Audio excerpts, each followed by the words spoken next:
वक्रतुंड महाकाय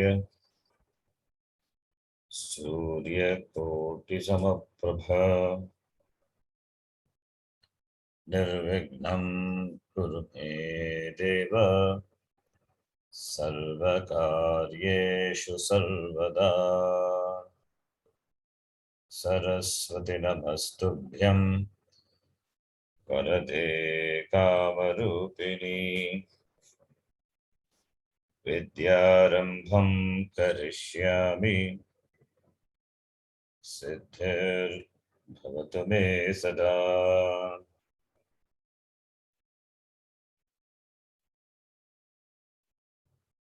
साक्षात्कृतं दयानन्दं परमार्थस्वरूपिणं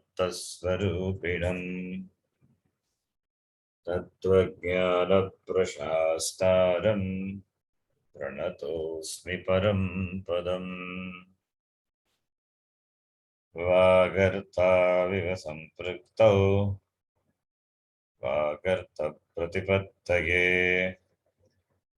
जगतः पितरौ वन्दे पार्वती परमेश्वरौ। येनाक्षरसमाम्नायम् अधिगम्य महेश्वरात् कृत्स्नं व्याकरणं प्रोक्तं तस्मै पाणिनये नमः। वाक्यकारं वररुचिं भाष्यकारं पतञ्जलिं पाणिनिं सूत्रकारं च प्रणतोऽस्मि मुनित्रयम्। ॐ सहना भवतु सहनौ भुनक्तु सह वीर्यं करवावहै तेजस्विनावधीतमस्तु मा विद्विषावहै। ॐ शान्तिः शान्तिः शान्तिः। Please repeat. अल्पाक्षरम् असन्दिग्धम् अल्पाक्षरम् असन्दिग्धम् सारवत् विश्वतो मुखम् सारवत् विश्वतो मुखम् स्तोभम् अनवद्यं च अस्तोभम् अनवद्यं च सूत्रं सूत्रविदो विदुः सूत्रं सूत्रविदो विदुः अयुन् ऐमुन् ऋलक् ऋलक् एओङ् एओङ् ऐऔज् ऐऔज् हयवरट् हयवरट् लन् लन् ञमङणडम् ञमङणम् जभै झभै खढदश् गढधश् जबगडदश् जगडदश् कपै खपै sorry कप चठथ चटतौ खपछठथचटतौ कपै कपै शशसर् शशसर् हल् हल् अकुग विसर्जनीयानां घण्टः अकुह विसर्जनीयानां घण्टः इचुयशानां तालु इचुयशानां तालु ऋटुरषाणां मूर्धा ऋटुरषाणां मूर्धा ऋतुलसानां दन्ताः पुलसानां दन्ताः उपो उपत्मानीयानाम् ओष्ठौ उपधानीयानाम् ओष्ठौ न्यामाङ्गाण्डानां नासिका च न्यामाङ्गानां नासिका च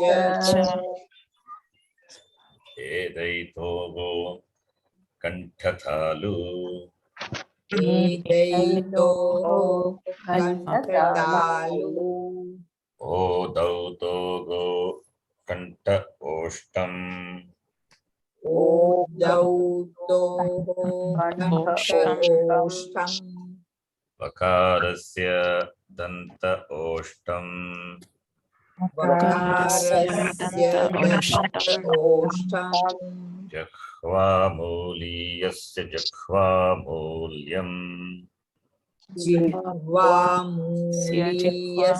जिह्वामूल्यम् नासिका अनुस्वारस्य नासिका अनुस्वारस्य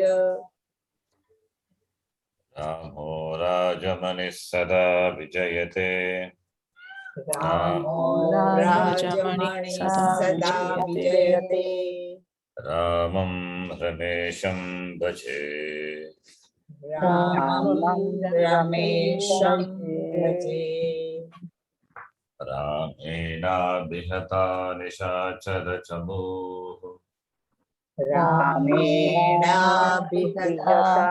निशाचरचमूः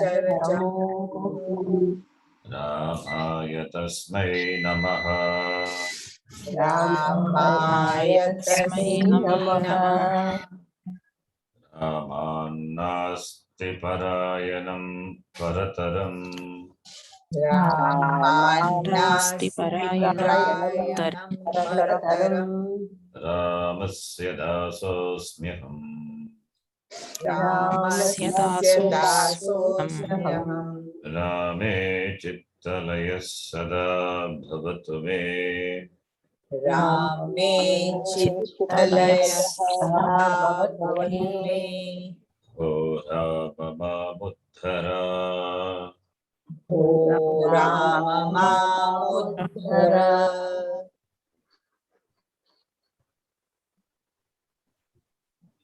अकारान्तः पुल्लिङ्गः रामशब्दः अकारान्तः पुल्लिङ्गः रामशब्दः रामः रामौ रामाः रामः रामौ रामाः इकारान्तः पुल्लिङ्गः हरिशब्दः इकारान्तः पुल्लिङ्गः हरिशब्दः हरिः हरि हरयः हरिः हरयः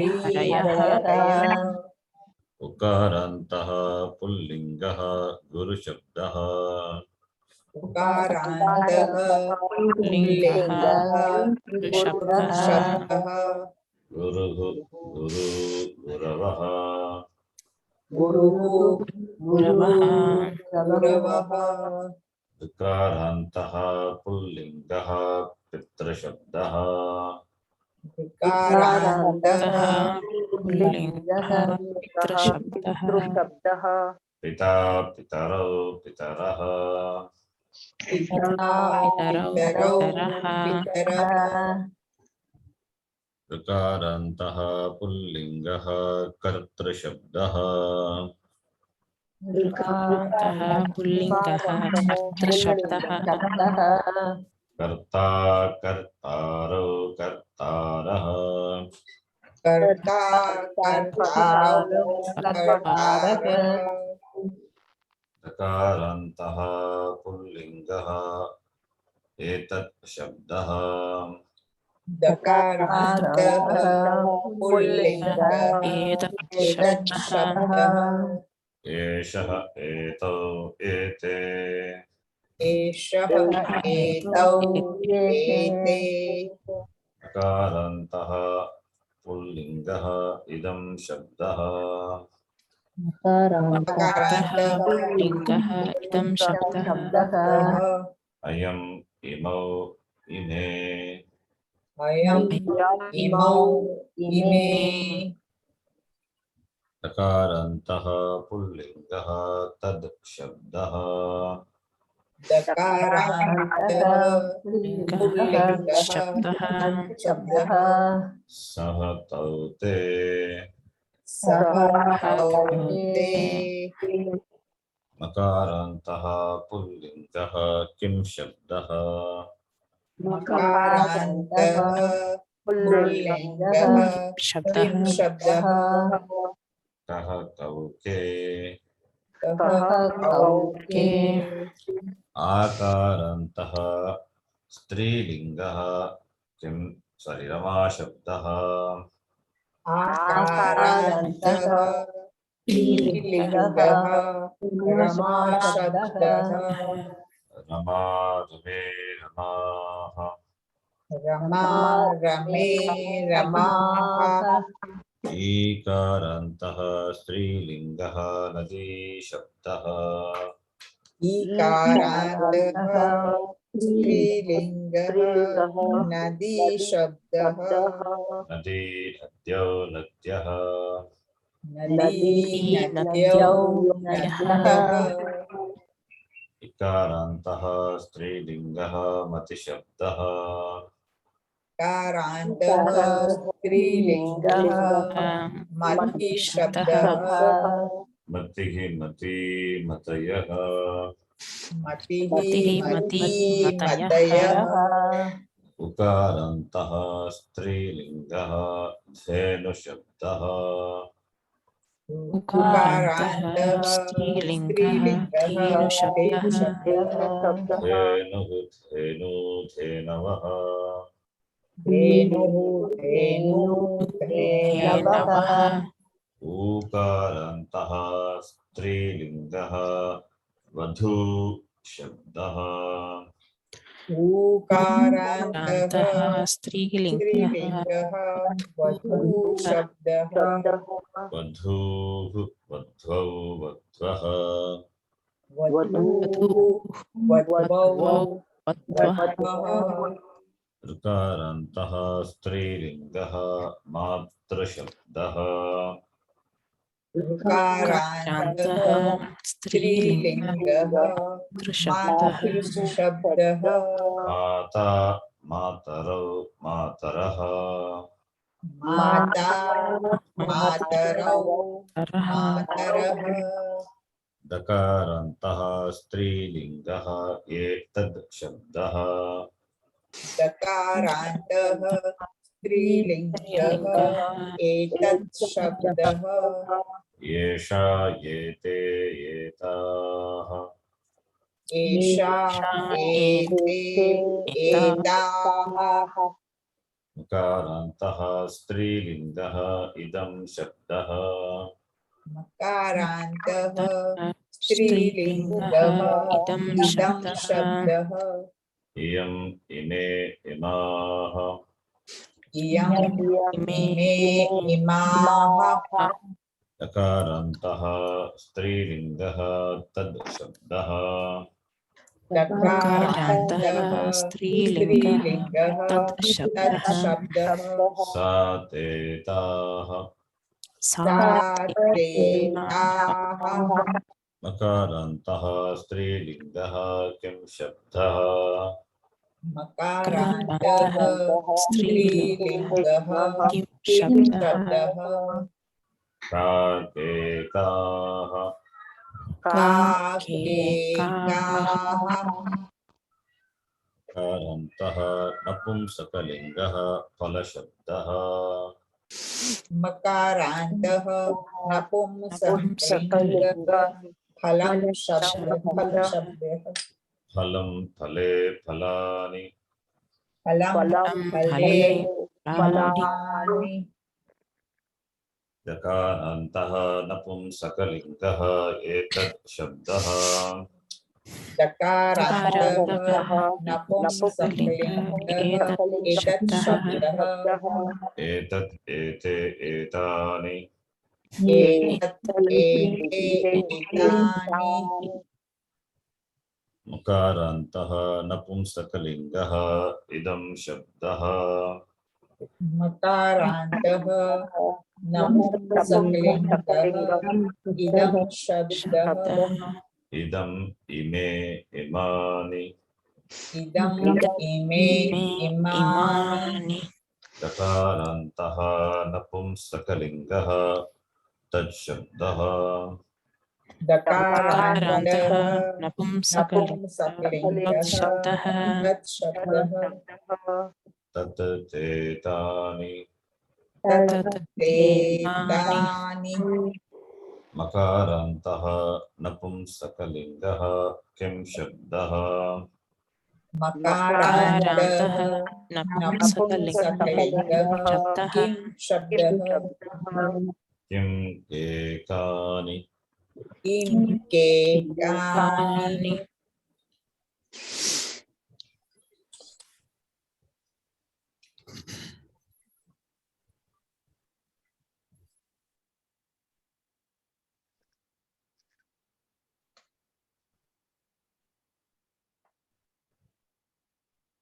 I think we have to start from the exercise number 30.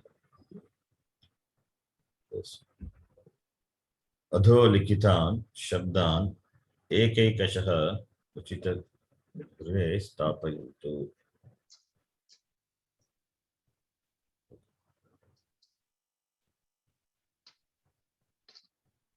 Much you can do. You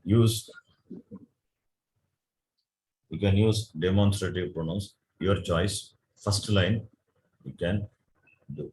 Any demonstrative pronouns you can use. Example, chatro is a, you can use either etau, etat shabda or tat shabda, or even kim shabda also as the interrogative also you can use, or idam shabda. Okay, first line you can do. Okay, Krishna. Yes. एतौ छात्रौ एषा मक्षिका एतौ नद्यौ Etau nadyo will come. What linga you have to see. Okay. It is not just simply etau nadyo. एते नद्यौ Yes. एतौ वानरौ Okay. एषा माला एते लेखन्यौ. Next person, Subbalakshmi, second line. एषक चालकः एषक आसन्दः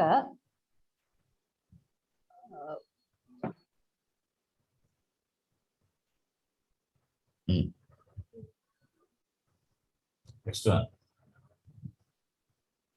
Netram. नपुंसकलिङ्ग.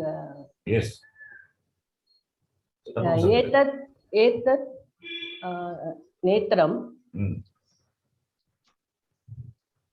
एतौ वृक्षौ एषक काकः एतत् एतानि दूराणि. Yes. द्वाराणि, sorry, द्वाराणि. Dwarani, not durani. Dwarani. Yes. Dwara means door. Etani dwarani. Next person, Deepika ji. जी गुरुजी. एते गजाः एतौ अश्वौ एते अध्यापिके ते कलिके.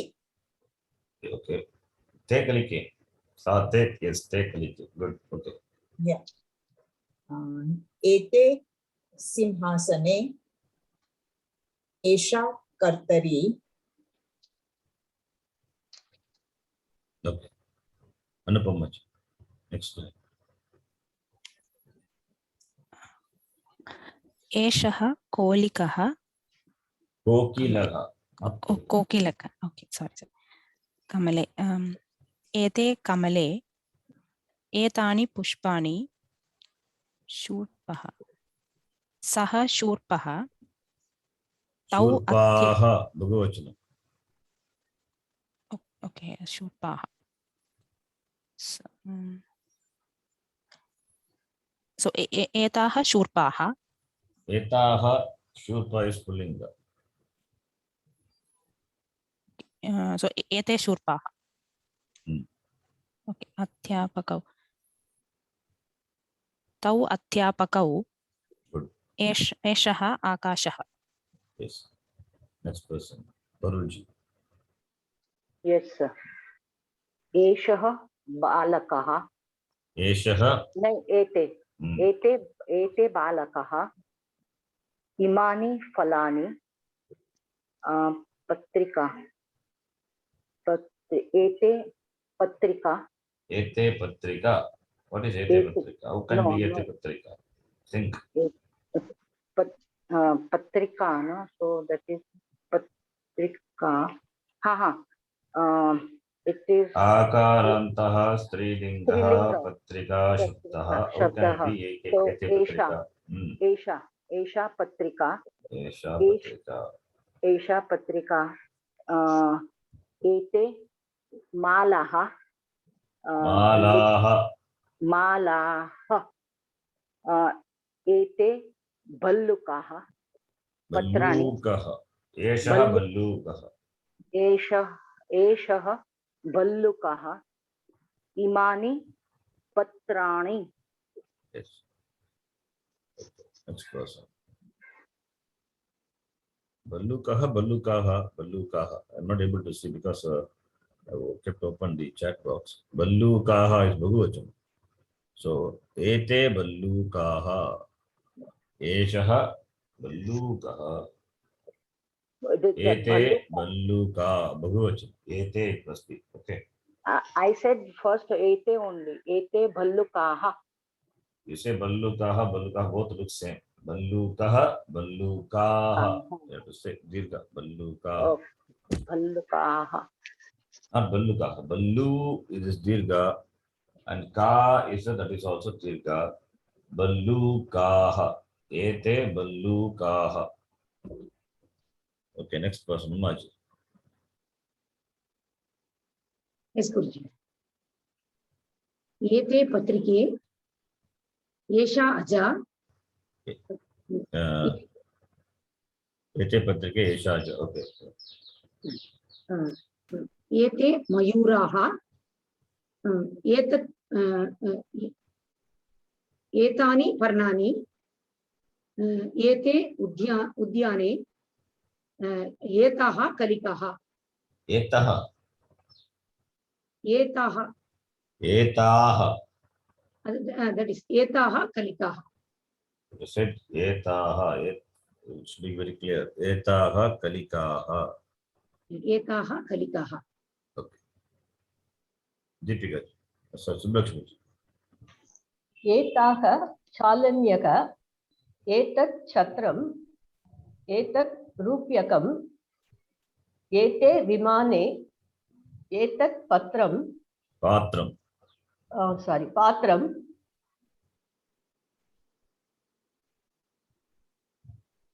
एताः भिक्षुक्यः Bhikshukyah. Okay, next one. Deepika. जी गुरुजी एतत् नक्षत्रं के गृहे एताः लताः. Okay. Then use other Shabda. Idam Shabda and nobody use Idam. Ayam, Imo, Ime. Oh, yes. Why is it difficult? Ayam, No, Imo, no. Ime. Also should have used. Anyway, next one. Chaturtha Pataha. This is a simple exercise. Shall I continue? And question will be there. That the answer has to be given in this set. In the ways am or na. Am means yes. Na means no. Am na iti anayogo uchitam padam yojayitva uttarani likantu. So use the appropriate word. Either am means yes, na means no. No, you see the first one. Kim Eshaha Vrikshaha. That questioning tone has to be there. It is not a simple here. A sentence you read there.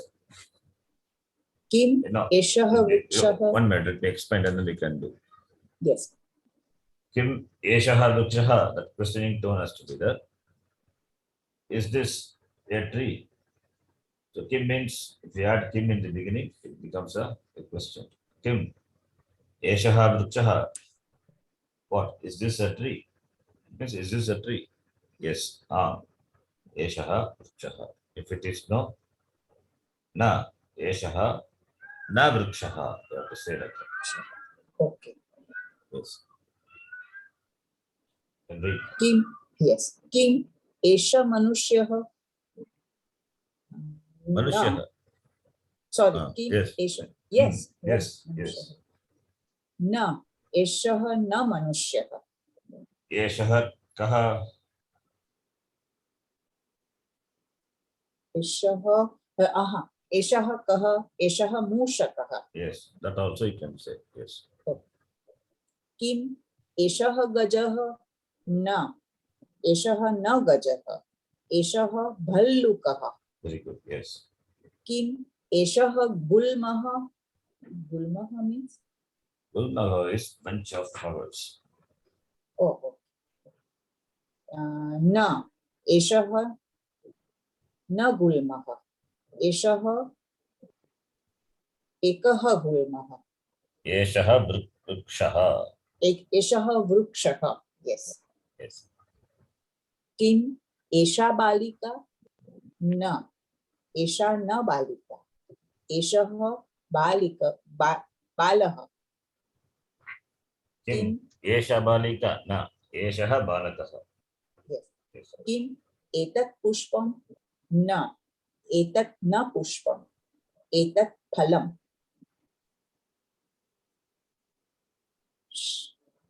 Kim Eshaha Bhallukaha. Na. Eshaha na Bhallukaha. Eshaha Vanaraha. Kim Esha Aja. Am. Esha Am. Esha ha Aja. Esha Aja. Aja. Kim Esha Aja. Esha Aja. Okay. Shall I continue? Yeah. Kim Etat Vimanam. Am. Etat Vimanam. Kim Eshaha Rathaha. Am. Eshaha Rathaha. Yes. Next person.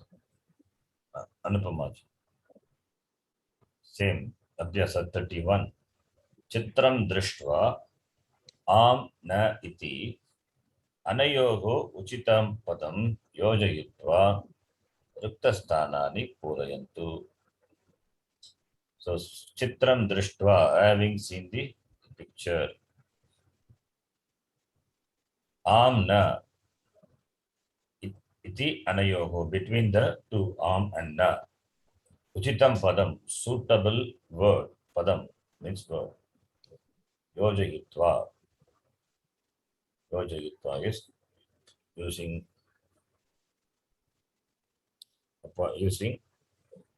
Ruktastanani Purayantu, filling the blanks. Yes, please continue.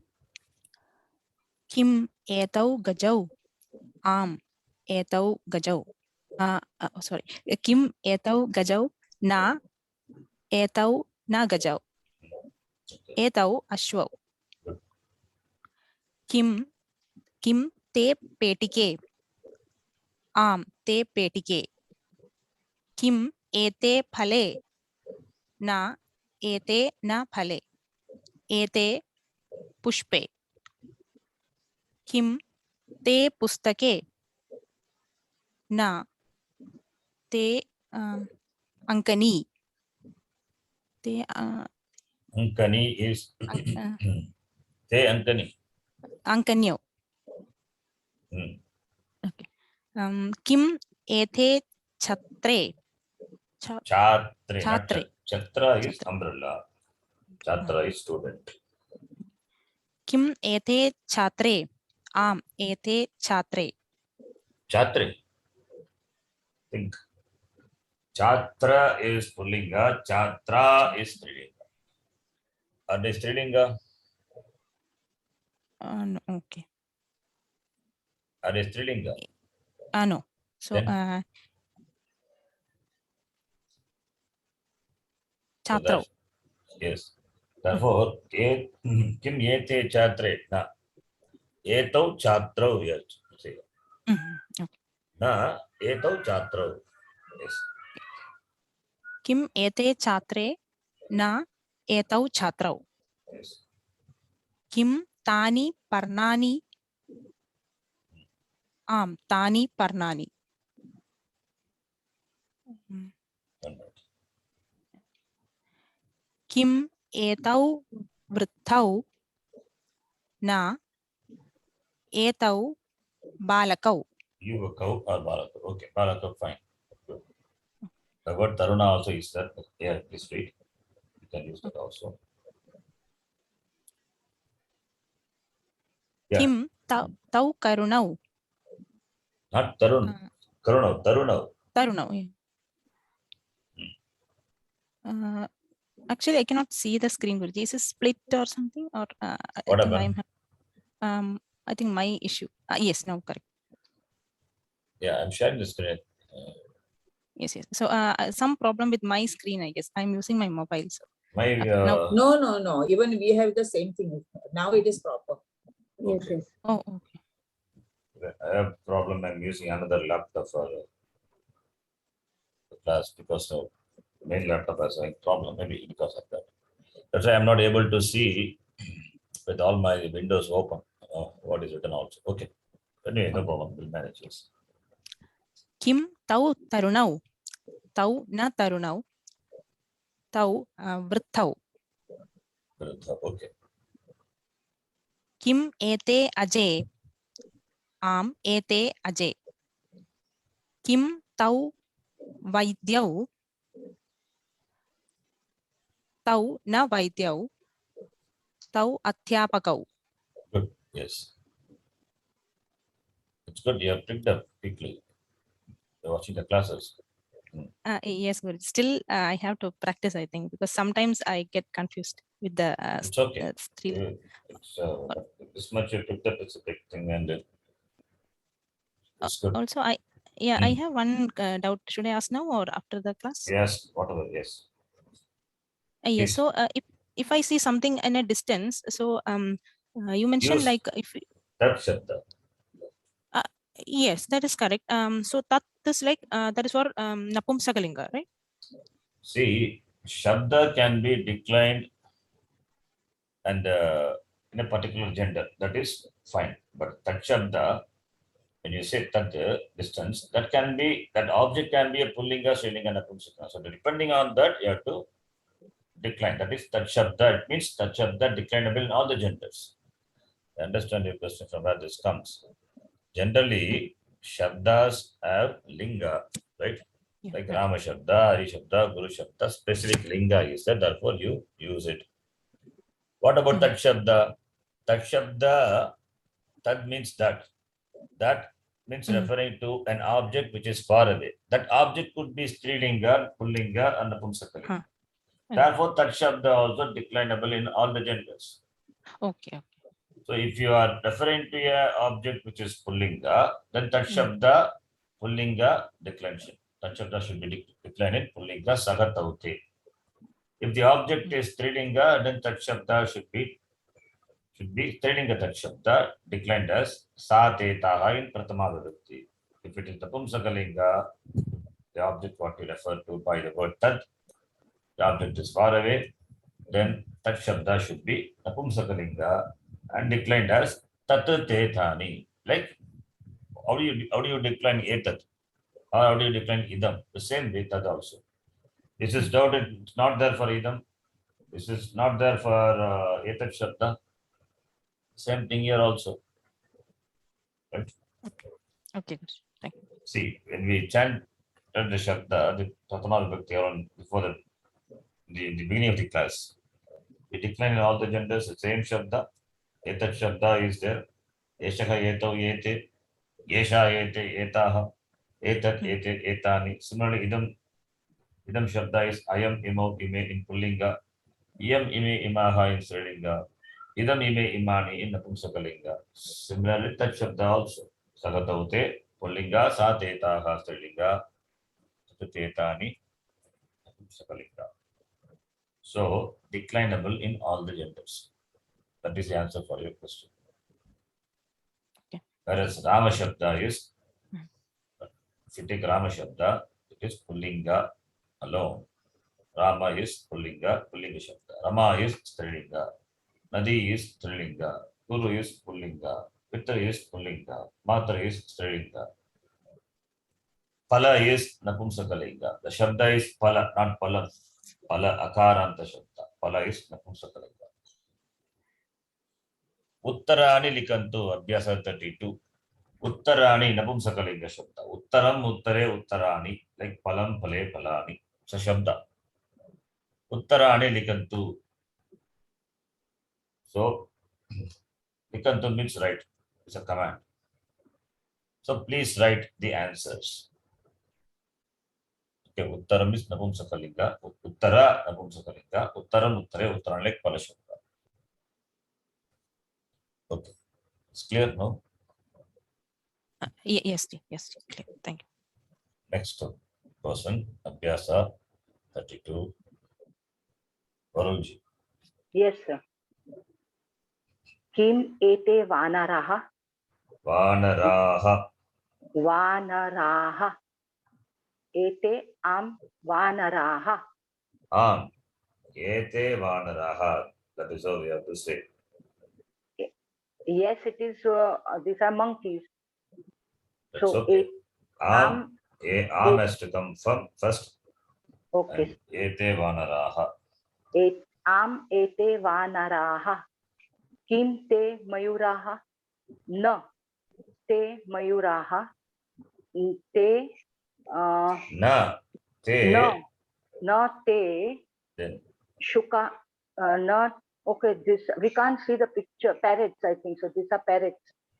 So na te shukaha. na te shukaha. Kim te mayuraha? Na te. Na mayuraha.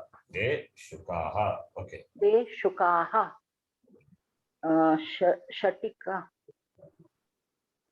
Kim etani vastrani? Am etani vastrani. Okay. Kim taha kartarya? Kartaryah. Kartaryah. Taha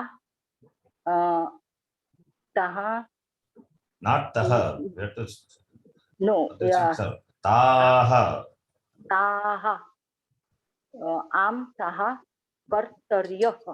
Taha, I am saying. Okay. Taha. You're not saying taha. You're saying taha. Okay. Another important thing. Taha. I tell you now itself.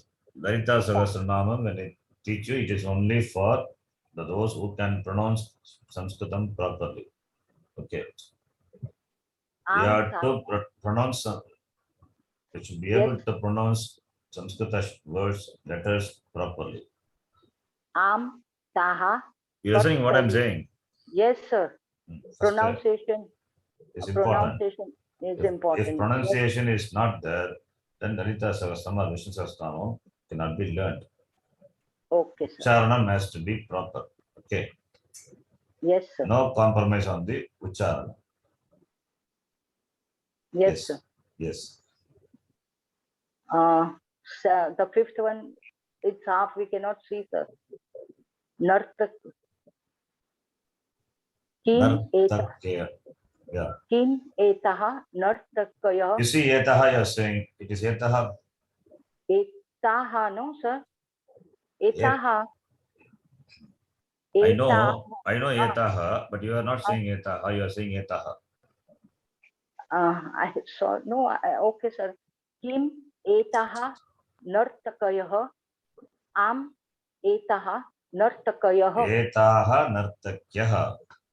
Etaha नर्तकयः Nartakyah.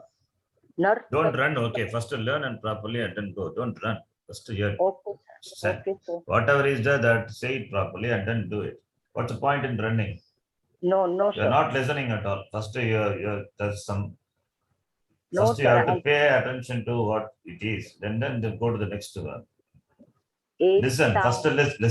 See, listening Okay. itself is not. How will I teach them? Tell me. Okay sir. Nartakyah. You are not saying that properly and then immediately moving on to the next one. What is the use? Okay Okay. sir. Read. Again read. Okay. किम एताः नर्तकयः आम् Etaha, etaha. It has to be etaha, not etaha, etaha. That is what I hear. sir. It I is say dirgha. I say एताः only sir. Oh, you please ask others what they hear. You please ask, check up with others. Okay sir. किम Is it, एताः is it only I am hearing etaha or others also hearing etaha? Tell me. Others can tell. Is it etaha or etaha? What? I hear it is etaha only. It is etaha. That is why I am emphasizing on that. It is Bhagavachanam and it has to be dirgha. Okay sir. There is no word etaha. If you say etaha, then it's a problem. Okay. आम् एताः नर्तकयः Nartakyah. Where is nartakayah? नर्तक्यः किं ताः वृद्धा You see, taha you are saying. Taha is किं ताः वृद्धाः न ताः ladies is बालिका ने स्त्री mahila. महिला महिला महिला नो किं ताः Mahilaah. महिलाः किम् एताः चटकाः Etaha chatakaha. एताः चटकाः न एताः चटकाः एताः कपोताः pigeons no Yeah, please read. कपोताः किं तानि आम्राणि आम्राणि न तानि आम्राणि तानि jackfruit it is jackfruit फलानि Panasapalani. फणसफलानि Tani na amrani. Tani panasapalani. तानि न आम्राणि तानि फणसफलानि Panasapalani. फणसफलानि किम् एते वृक्षाः You see, vrikshaha, you are saying it is vrikshaha. वृक्षाः किम् एते वृक्षाः न एते वृक्षाः what do we say for these roots? These are the roots, no sir? Ankura. अंकुराः एते अंकुराः किं ते सर्पाः क्षिपकलि न ते सर्पाः ते क्षिपकलि Grhagodika. pardon sir what grotika See, you are not allowing to, you are not listening at all. When I say you speak, then now you learn. okay sir From the beginning, the onwards, you are, but first you have to listen. When I say you listen, I said Grhagodika. You speak, I speak, then what is it? Grhagodika. okay te grotikaah Next person, Yajna Priya. Yes, Ji.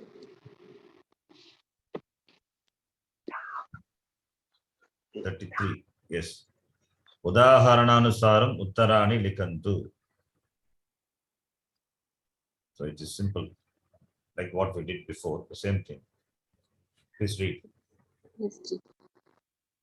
किम येषः गुल्मः न येषः वृक्षः किम येषः सिंहः आम येषः सिंहः किम एतौ कपोतौ न एतौ मयूरौ किम एतानि विमानानि सर इद लोकयानम சொல்லலாமா Yes, Lokayanam or Basayanam. यस जी न एतानि लोकयानानि किम एते द्विचक्रिके आम एते द्विचक्रिके किम एषा सममार्जनी आम एषा सममार्जनी Samamarjani. सम्मार्जनी सम सममार्जनी Sammarjani. सम्मार्जनी It is not Samamarjani. Where is Sama? अरे जी सम्मार्जनी Yes. किम एते शुकाः न एते बकाः किम एते पुस्तके आम एते पुस्तके किम एतौ हस्तौ न एतौ पादौ किम एतानि फलानि न एतानि पर्णानि Yes. Next person. Maj. Dhyanena patantu. Please read carefully. Now these vakyas are with the Kriya Padam. Asti is the, okay Asti means is. Yeah. किम एषः वृक्षः अस्ति आम एषः वृक्षः अस्ति किम सः मयूरः अस्ति न सः मयूरः नास्ति सः शुकः अस्ति किम एषः कबोधः अस्ति Not Kapodaha. कपोतः कपोतः सारी आम एषः कपोतः अस्ति किम सः सौचिकः अस्ति आम सः सौचिकः अस्ति Sauchikaha asti. Say it Sau- clearly. सौचिकः अस्ति किम एषः वैद्यः अस्ति न एषः वैद्यः नास्ति एषः अध्यापकः अस्ति किम सः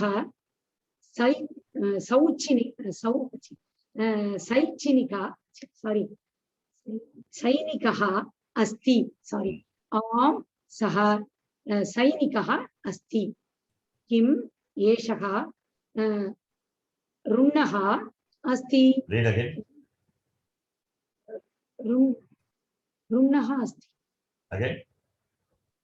किम एषः रुग्णः सारी सारी रुग्णः अस्ति न एषः रुग्णः नास्ति एषः स्वस्थः अस्ति किम सः रजकः अस्ति न सः रजकः नास्ति सः नापितः अस्ति You understand the meaning of the words? Yes, What is Rugnaha? रुग्णः means patient, Patient, sick person. oh Swastaha is healthy. Healthy person. Healthy person. Swastaha. Rajakaha is there is a Barber. washerman Washerman. Napitaha is Napita is barbar. barber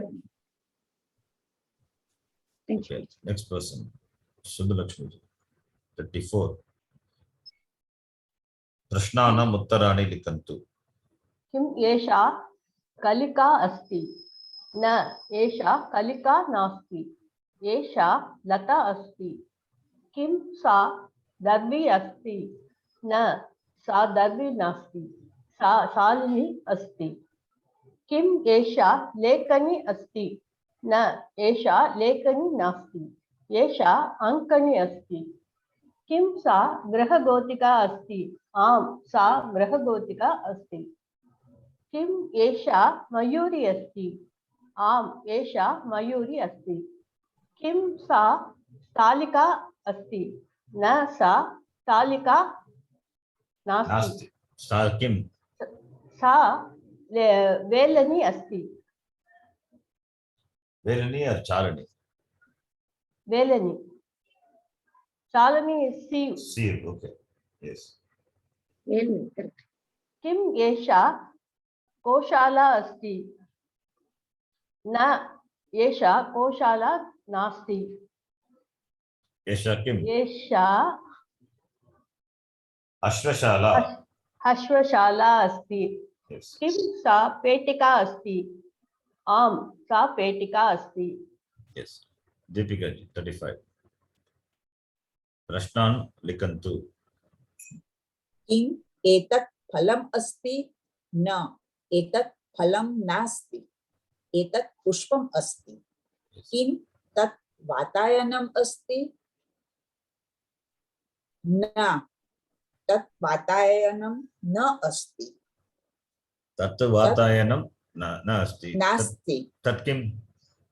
तत् द्वारम् अस्ति. द्वारं. What is वातायनं? वातायनम् इति किं? Window. Window. किम् एतत् मन्दिरम् अस्ति? आम्. न, एतत् मन्दिरं नास्ति. एतत् गृहम् अस्ति. किम् Yes. तत् उद्यानम् अस्ति? आम्, एतत् उद्यानम् अस्ति. किम् एतत् आम्रम् अस्ति? आम्, एतत् आम्रम् अस्ति. किम् तत् कदलीफलम् अस्ति? आम्, तत् कदलीफलम् अस्ति. किम् एतत् उपनेत्रम् अस्ति? आम्, एतत् उपनेत्रम् अस्ति. किम् तत् मुखम् अस्ति? न, एतत् मुखं नास्ति. तत् नयनम् अस्ति. Yes. नयनम् अथवा नेत्रम् अस्ति. Yes. नेत्रम् अस्ति. Next person. Anupama ji, 36. चित्राणि दृष्ट्वा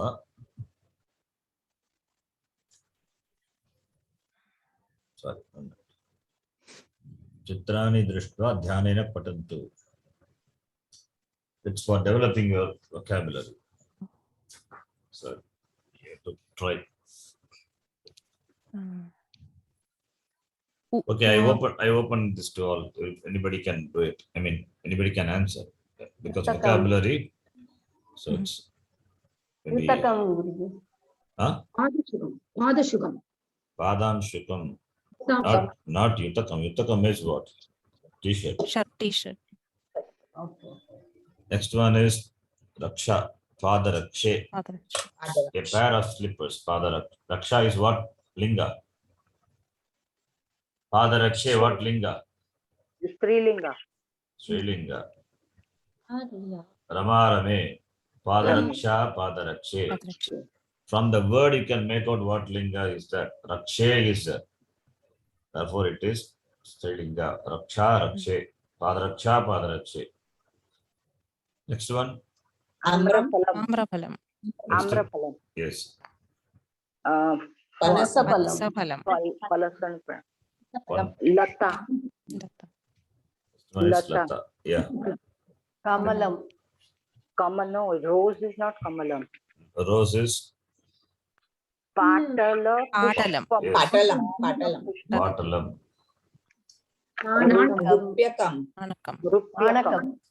Rupyakam or Nanakam. Both are okay. Next one. Churika. Churika. Churika, not Churika. Churika. Churika. Churika. Churika. Not Gatika. Churika, it is Rasva. Churika. Ucharanam is important. Churika only, not Churika. churika. Churika. Churika. You're saying all Churika. possibility. Now, if somebody is saying churika, not churika, the re is becoming dirgha. Churika, churika. Churika. Churika. Not Ghatika. churika or not churika. All these are wrong. Next one. Ghatika. Khati. Gati Khati. or gatika is okay. Next one. Darvi. Darvi. What darvi? Samadarvi. Some. Mother. Samadhi. This is what Samadarvi is. Samamarjani is some Ikam Samadarvi. Hmm? No. You said Samamarjani. I could not see the picture there because some window was closing. Then I thought, what is Samamarjani? I have never heard Samamarjani. Samamarjani is what I saw. It is Samadarvi. Okay. Next one. Velani. Velani. Velani. Continue. Chalani. Chalani. Chalani. Pushpadani. Pushpadhani. Pushpa adhani. Pushpadhani. It is Pushpadhani. Okay. Flower base. That which holds the flower. Pushpa adhani. Pushpadhani. That Sandhi has happened. We will see Sandhi topic. That is not a little difficult. First, we have to learn this, then only our next higher topics. Okay. Next one. Vrikshaha. Vrikshaha. Next picture. Shaka. Shaka. Shakha. Shaka. Ghata. Gata. What linga gata is? Strilinga. Oh, Strilinga, really? Not gati. It is Gata. Pullinga. Pullinga. Next one. Madhumakshika. Makshika. Madhumakshika. Madhumakshika. Madhumakshika. Yutakam. Madhubakshika also you can say. I mean, I'm not sure whether the word is. I think it must be there. It is Madhu. It drinks, it eats Madhu. Therefore, Madhubakshika. Possible. You can say, we can coin words. Madhumakshika, Madhumakshika. Makshika is insect. Madhumakshika is honeybee. Madhulik also is a Madhulit. Madhum liganti, that which licks honey. Madhulid. Okay. Next one. Yutakam. Utakam or Karamshukam. Karamshuka. Amshukam. Kara is and Amshuka is shirt. Last picture is Karam Shukamji. Sorry. There is another picture which is half-handed. Last, there it is Karam Shukam. Then what is this? This is full hand. So, Ardha Karamshukam, Purna Karamshukam. That's all. Last one is Ardha, half. That's Ardha Karamshukam. This is Karamshukam. Okay. Parnam. Karnam. Parnam. What linga Parna is? Napumsakalinga. Napumsakalingam. What is the Pratipadikam? Varna. Parna. Parna. I know Parnam. somebody is saying Parnam. It's not Parnam. Parna is a Pratipadikam. Good. Not Parnam. Parnam is Pratama Vibhakti Ekavachanam Parna. Don't say Parnam. Parna is the Pratipadikam. Declension Parnam Parne Parnani. Next one. Patrika. Patra Suchi. Suchi is what, son? Yes, Patra Suchi. Good. Suchi is what? What linga? List. Needle. Strilinga. Strilinga. Strilinga. Suchi. Sauchi. Yeah, needle. Sauchikaha, tailor. That is from this one. Suchi. Suchyo, Suchaha. Here, Patram. It binds the paper, stitches the paper. Therefore, Patra Suchika. Mushaka. Mushakaha. Mushakaha. Bidalaha. Marjaka. Marjaraha, Bidalaha, anything. Sinkha. Simhah. Simhah. Another word for lion.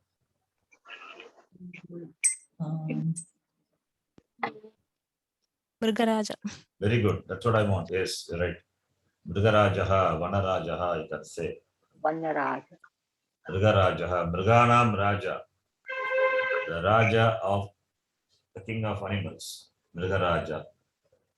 Yes. Next one. Kukuraha. Kuraha. Another word. Shunakah. Shunakaha. Another word. Shunakah. Then Shunakaha. Another word. Sarameyaha. yeah, Saram. Shwanaha is there? Yes. Good.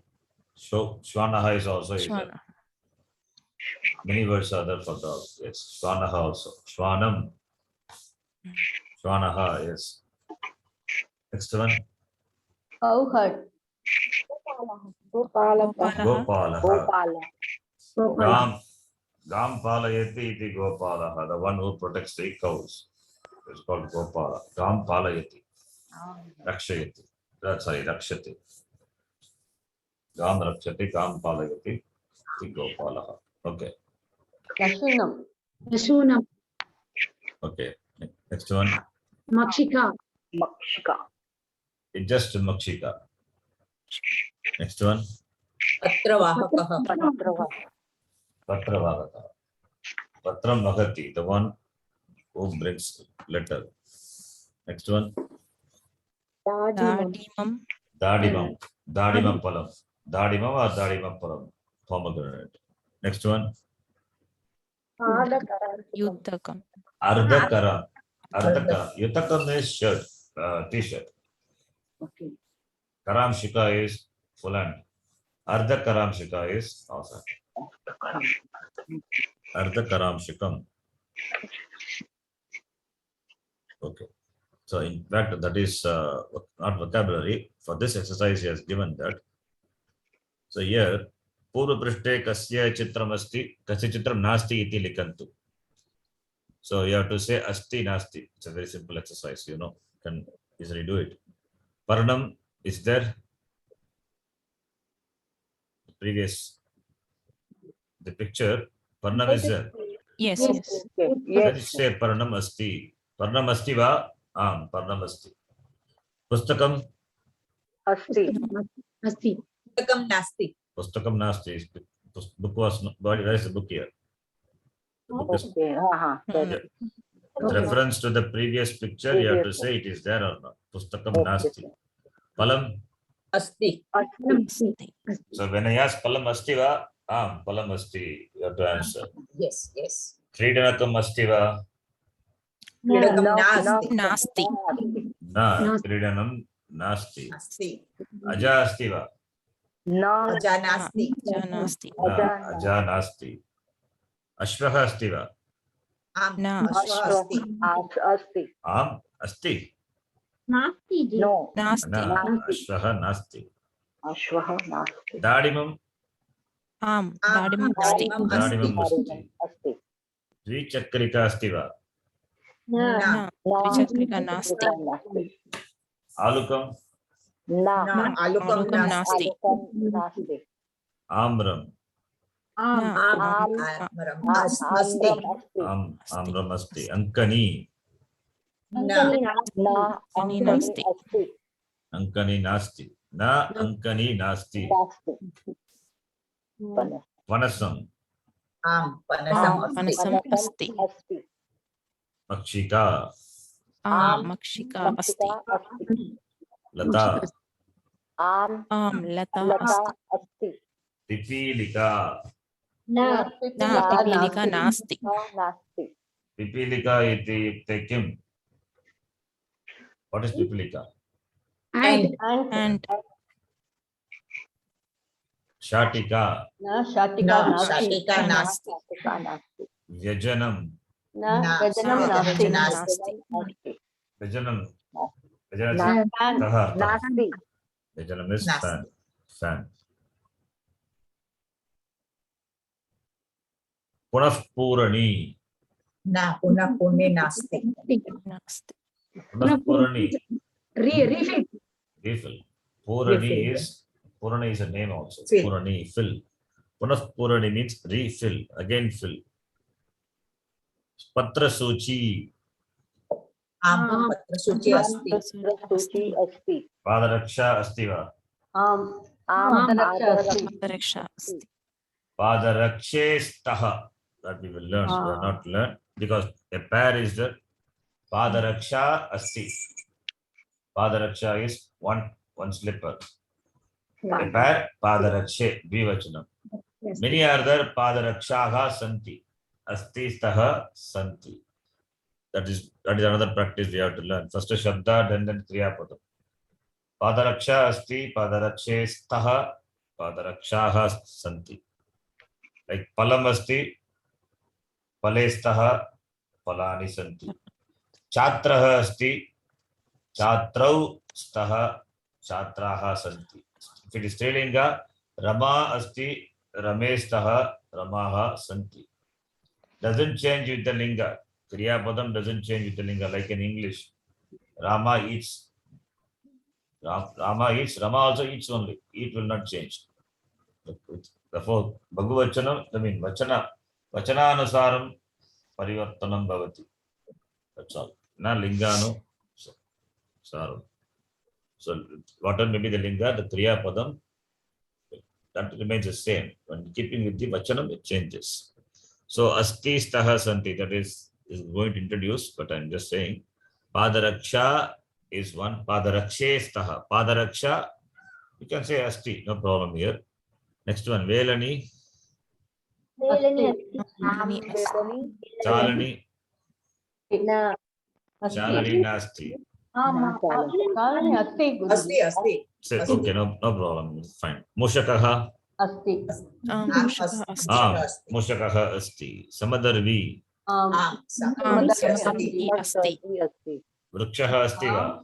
Vrikshaha asti. अस्ति Patravagakaha, आम् Patravakah अस्ति asti. अस्ति Gopalakaha, आम् गोपालकः asti. Simhaha, आम् सिंहः अस्ति Simha asti. Gati, आम् Ghati asti. Lata, लता asti. Churika, आम् छुरिका अस्ति Churika asti. अस्ति Rupyakam. आम् रूप्यकम् अस्ति Rupyakam asti. Karamshukam, full hand shirt. आम् आम् करां शुकं Shukam asti. अस्ति Padamshukam. This is pada is quarter. It's not even half. It is pada is this half hand shirt. Okay, whatever maybe. You can say pada is this quarter. Padam, Padamshukam, half sleeve. Okay. Now the next exercise, that is what I said. Asti, staha, santi. You can remember this. Next class we will try this. We will do this. Asti is Kriya Padam, Ekavachanam. Asti means is. yes That's the meaning is. Or Bhavati, both are same. Asti or Bhavati. Staha. When the Kriya Padam denotes two things, then staha. When two things are there, staha. Santi, Bhagavachanam. Kaha asti, only one vriksha is there. Only one object is there. Therefore, kaha asti, what is that? Saha kaha asti, saha vrikshaha asti. Kaustaha, cow वृक्षौ not kau vriksha. Kau is question. Tau vriksha we have to say. Or vrikshostaha you have to say. That is the answer. Kau vriksha means what are those trees? We are not asking what are those trees. What are those? What are those are these? What will be? Tau kau. Tau वृक्षौ kau staha. Tau vrikshostaha. Ke santi. Te ke santi. Te vrikshaha santi. So kaha kau ke we know. Similarly, asti staha santi. The Kriya Padam, in keeping with the Vachanam, to be added to the Nama Padam. We'll see. We'll do this exercise in the next class. Page number 49. Okay, we'll stop here. Om Purnamadav Purnamidham Purnat Purnamudachyate Purnasya Purnamadhaya Purnameva Vashishyate. Om Shanti Shanti Shanti. Harihi Om Shri Gurubhyo Namaha. हरिः ओम। धन्यवादः। धन्यवाद। धन्यवादः गुरुजी। धन्यवादः। धन्यवादः।